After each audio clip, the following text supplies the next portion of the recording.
نحمدہ ونصلی ونسلم علی رسولہ الکریم فاما بعد اعوذ باللہ السمیع العلیم من الشیطان الرجیم بسم اللہ الرحمن الرحیم اللہم صلی علی سیدنا مولانا محمد وعلی آلہ واصحابہ وبارک وسلم علیہ۔ پروگرام الرحیق المختوم کی 14ویں قسط کے ساتھ میں ہوں محمد عمر خان۔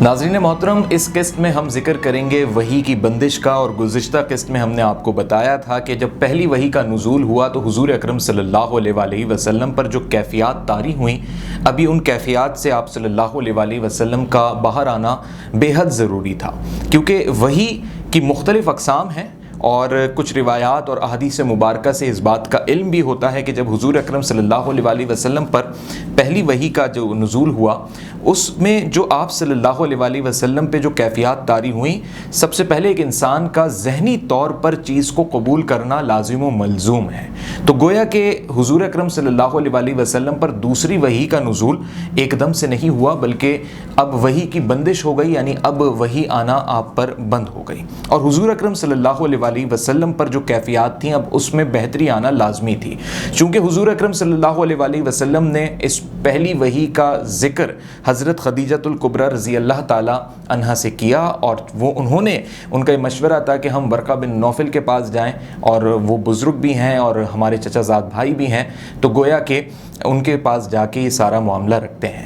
جب دور جہالت تھا تو ورقہ بن نوفل جو ہیں وہ عیسائی ہو گئے تھے، آپ نے عبرانی زبان سیکھی تھی، اور انجیل کے اوپر جو ہے آپ نے کافی غور و خوض کیا، اور آپ یہ کہہ لیجئے کہ انجیل کی تمام تر آیات میں ورقہ بن نوفل نے غور و خوض کے علاوہ، مشاہدات کے علاوہ انہیں سمجھا، اور ان میں سے جو علم و حکمت کی چیزیں تھیں وہ دریافت کی۔ ورقہ بن نوفل کے پاس جب حضور اکرم صلی اللہ علیہ وآلہ وسلم حضرت خدیجۃ الکبریٰ رضی اللہ تعالیٰ عنہ کے ساتھ پہنچے، تو اس وقت ورقہ بن نوفل کی عمر جو ہے کافی بزرگی والی عمر ہے، اور آپ بینائی سے بھی اس وقت محروم تھے، اور یہ ہے کہ انجیل کے اوپر جو ہے آپ کی یہ کہہ لیجئے کہ اس کے علم کے اوپر اس کی آیتیں آپ کو یاد تھیں، اور آپ نے اس پر علم و حکمت کے حوالے سے کام کیے تھے۔ تو جب ورقہ بن نوفل کو حضور اکرم صلی اللہ علیہ وآلہ وسلم نے تمام تر واقعہ سنایا کہ اس طریقے سے ایک فرشتہ میرے سامنے آیا اور اس نے مجھے کہا کہ پڑھو، اور پڑھو اپنے رب کے نام سے، پڑھو اس رب کے نام سے جس نے انسان کو پیدا کیا، لوتھڑے سے پیدا کیا، اور وہ بڑا نہایت کریم ہے۔ تو ورقہ بن نوفل نے یہ تمام تر واقعہ سننے کے بعد فوراً سے اس بات کے حوالے سے کوئی حیرت کا اظہار نہیں کیا، بلکہ ان کی دلچسپی کا ایک اظہار سامنے آیا، اور وہ دلچسپی کا اظہار یہ تھا کہ ورقہ بن نوفل نے یہ فرمایا کہ یہ تو اللہ رب العزت کا واضح پیغام ہے، اور میں نے تو انجیل میں حضرت موسیٰ علیہ السلام کے حوالے سے کئی ایسی آیات پڑھی ہیں جس میں حضرت موسیٰ علیہ السلام کے معاملے میں بھی جب اللہ رب العزت نے اس طریقے سے جب انہیں اپنا نبی ڈکلیئر کیا، تو مطلب ورقہ بن نوفل کی ایک ایکسائٹمنٹ بھی اس میں سامنے آئی، اور وہ ایکسائٹمنٹ یہ کہہ لیجئے جو دلچسپی کا محور تھا کہ ورقہ بن نوفل نے یہ الفاظ ادا کیے کہ آپ اللہ کے نبی ہیں۔ ورقہ بن نوفل نے کہا کہ اگر کاش مجھے آپ کا دور مل جائے، میں اتنی عمر پا لوں، یعنی وہ ایک بزرگی کی اس حالت میں کہ ورقہ بن نوفل کو پتہ ہے کہ وہ اب زیادہ عرصے کے مہمان نہیں ہیں اس دنیا میں، اب ان کا زیادہ وقت نہیں لکھا ہوا، بہت ایج ان کی ہو چکی ہے، لیکن ورقہ بن نوفل عمر کے اس حصے میں بھی جب انہیں پتہ ہے کہ وہ موت کے قریب ہیں، تو وہ یہ خواہش ظاہر کر رہے ہیں کہ اگر میں آپ کا وہ وقت پالوں جب آپ علی اعلان اللہ کے نبی ہونے کا اعلان کر دیں گے، دنیا کو بتا دیں گے، تو میں کاش آپ پہ پھر ایمان لے آؤں اس وقت، اور میں اس وقت کو دیکھ سکوں۔ لیکن یہاں ورقہ بن نوفل نے ایک بات اور بھی کہی، اس نے کہا کہ جب کسی بھی نبی نے اللہ کا پیغام پہنچایا اور اللہ کے نبی ہونے کا اعلان کیا، یعنی جب اللہ کا پیغام پہلی بار کوئی بھی نبی لے کے آیا تو اسے سخت مخالفت کا سامنا کرنا پڑا، اس نبی کو اللہ کے پیغام کے لانے کی صورت میں لوگوں کا، یہاں تک کہ اپنے لوگوں کا سخت مخالفت کا سامنا کرنا پڑا، اور لوگوں نے اس کی جان کو بھی خطرے میں ڈالا۔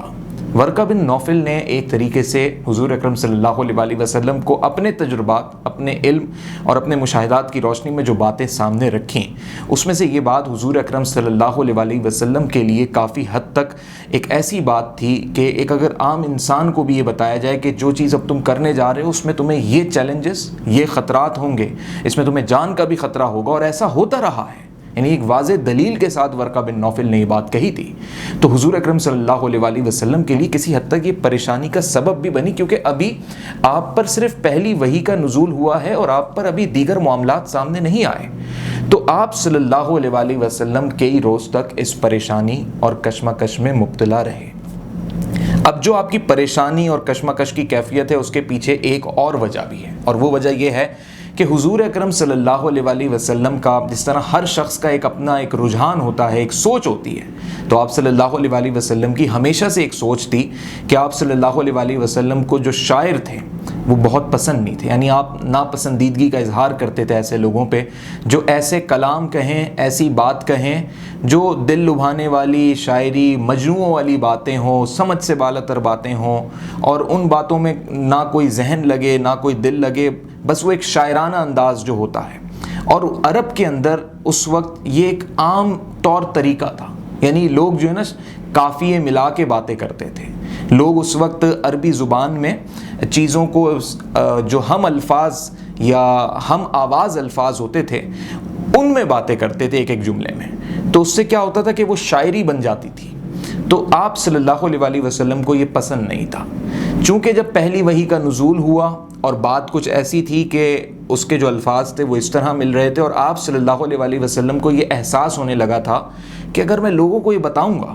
تو لوگ مجھے شاعر نہ سمجھ بیٹھیں، لوگ مجھے نعوذ باللہ مجنون نہ سمجھ بیٹھیں. یعنی خود جو آپ صلی اللہ علیہ وآلہ وسلم جن لوگوں کو پسند نہیں کرتے تھے، تو آپ کو اپنے بارے میں یہ بات محسوس ہونے لگی کہ جب عرب کے لوگوں کو اس بات کا علم ہوگا تو اہل قریش آپ کو وہ شخص نہ سمجھ بیٹھے جو آپ خود نہیں پسند فرماتے. تو یہ بھی ایک پریشانی کی ایک بڑی وجہ بنی. اور اس وجہ کے بننے کے بعد اب ایک ایسی کشمکش آپ صلی اللہ علیہ وآلہ وسلم کے سامنے تھی کہ آپ صلی اللہ علیہ وآلہ وسلم چلتے تو جا رہے ہیں لیکن آپ کی سوچ، آپ کا ذہن، آپ کا دماغ اسی واقعے کی طرف لگا ہوا ہے کہ مجھ پہ وحی آئی، فرشتہ میں نے دیکھا، فرشتے نے ایسے بات کی. آپ سوچ میں مبتلا ہیں کہ اب آگے کیا ہوگا.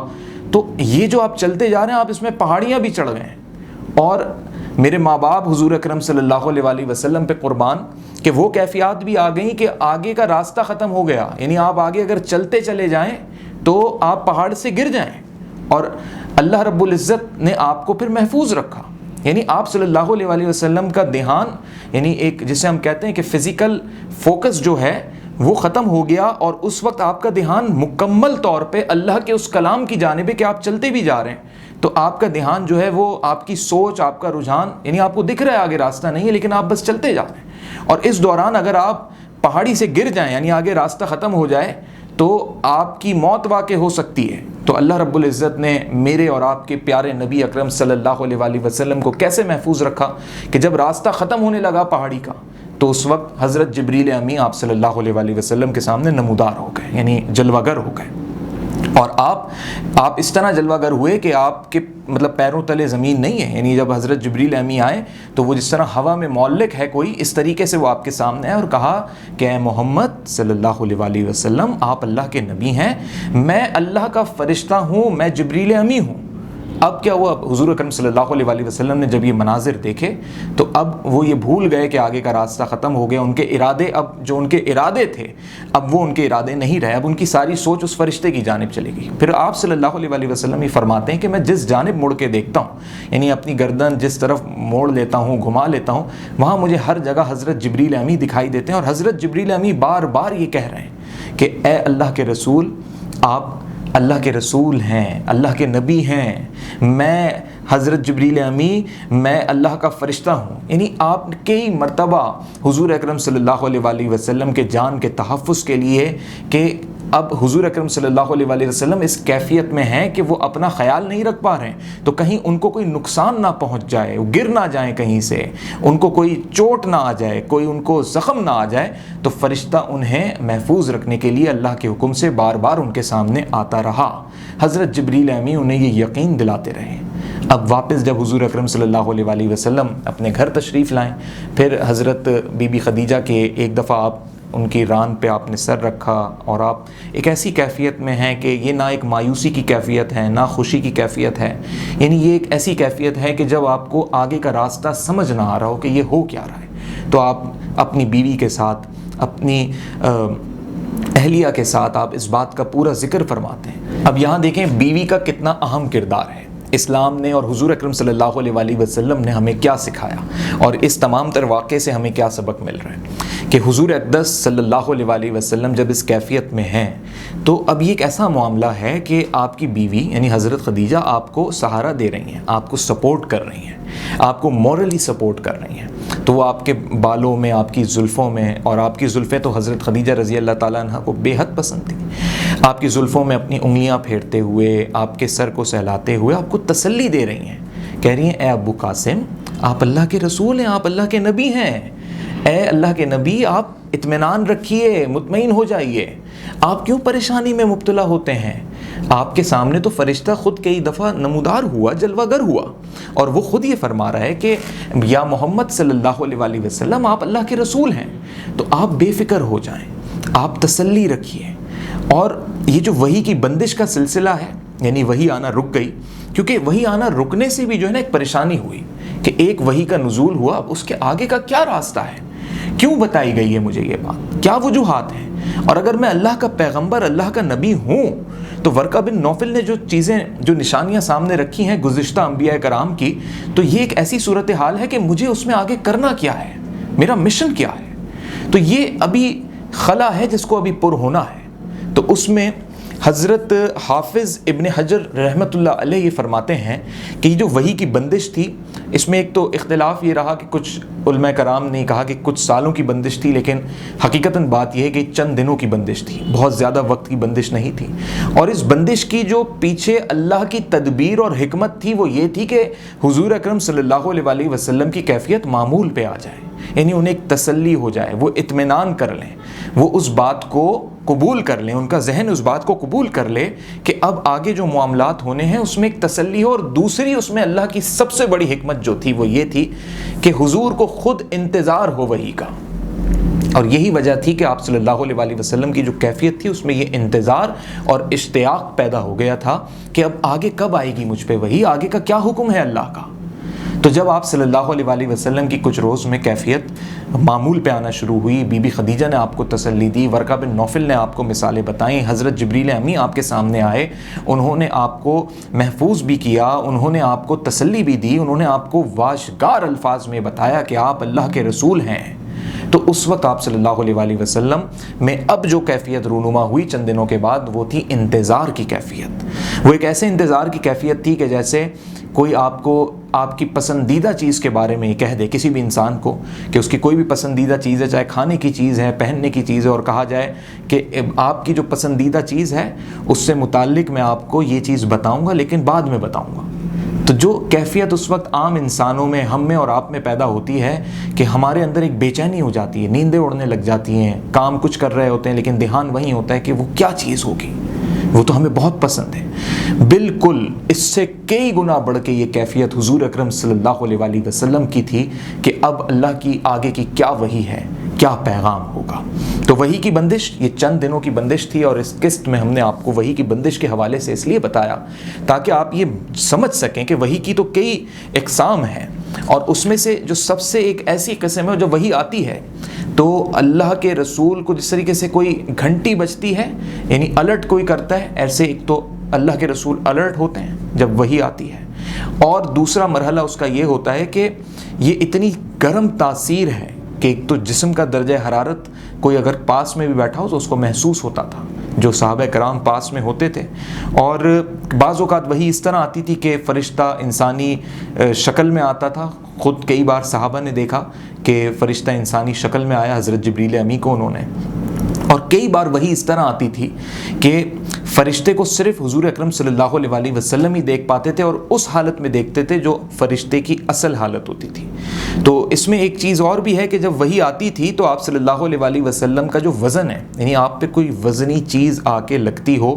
اس طرح آپ کا وزن جو ہے وہ بڑھ جایا کرتا تھا۔ اور یہ بھی میں آپ کو ایک قسم بتاؤں وحی کی کہ چاہے سردی کا بھی موسم ہو تو پسینے چھوٹ جایا کرتے تھے حضور اکرم صلی اللہ علیہ وسلم کے، اور حضرت زید بن ثابت رضی اللہ تعالی عنہ کے ساتھ ایک واقعہ یہ پیش آیا تھا کہ آپ صلی اللہ علیہ وسلم کی ران، یعنی آپ کا جو گھٹنا ران کا حصہ تھا، وہ حضرت زید بن ثابت رضی اللہ تعالیٰ عنہ کی ران کے اوپر تھا، اور اسی دوران آپ صلی اللہ علیہ وآلہ وسلم پہ جب وحی نازل ہوئی تو حضرت زید بن ثابت رضی اللہ تعالیٰ عنہ فرماتے ہیں کہ مجھے ایسا لگ رہا تھا کہ میری ٹانگ، کیونکہ ان کی ٹانگ، ان کی ران کا حصہ آپ صلی اللہ علیہ وآلہ وسلم کی ران کے نیچے تھا، آپ صلی اللہ علیہ وآلہ وسلم کی ران حضرت زید بن ثابت کی ران کے اوپر تھی، تو اتنا وزن بڑھ گیا تھا کہ حضرت زید بن ثابت فرماتے ہیں مجھے لگ رہا تھا کہ میری ٹانگ، میری ران اس وقت کچل جائے گی، اس حد تک وزن بڑھ گیا تھا۔ تو سوچئے جب وحی کا نزول ہوتا تھا تو آپ صلی اللہ علیہ وآلہ وسلم کی کیا کیفیت ہوتی ہوگی، اور کتنا